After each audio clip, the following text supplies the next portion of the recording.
পুরো social media তোলপাড় একজন ব্লগারকে নিয়ে, ভীষণই পরিচিত একজন ব্লগার যিনি ডেলি ব্লগ করে কি সে তার শাশুড়ির মরে যাওয়ার ব্লগ করেছে, শ্মশানের ব্লগ করেছে, তা মানে তাকে দাহ করাকে ওই কি বলে বেক করা, মানে কেক বেক করার সাথে তুলনা করেছে। আমি বলবো ছেড়ে দিন না, এইসব নিয়ে না এত ঘাটাঘাটি জলঘোলা করে করার দরকার নেই। এগুলো যার যার মন মানসিকতা। আমি এটা ভাবছিলাম যে হ্যাঁ, এর আগেও যে শাশুড়ির মানে শ্রাদ্ধ বাড়ির ব্লগ হয়নি সেরকম নয়, ঠিক আছে, দিদা মারা গেছে তার ব্লগ হয়েছে, বাট আমরা এতটা রিয়্যাক্ট করিনি, বা সোশ্যাল মিডিয়া এতটা রিয়্যাক্ট যে এখন করছে এতটা করেনি, বিকজ তাদের আমরা ওই ছাপড়ি ক্যাটাগরিতে ফেলতাম অ্যাজ আ ভিউয়ার।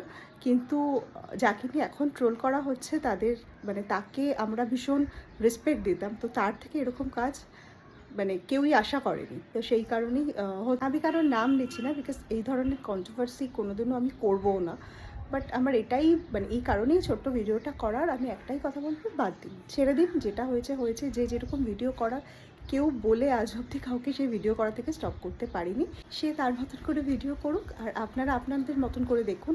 যদি না ইচ্ছা হয় স্কিপ করে যান। এত মানে এইভাবে কাউকে অ্যাটাক করার কোনো দরকার নেই। বাদ দিন, ছেড়ে দিন, ভালো থাকুন, ভালো থাকতে দিন লোকজনকে।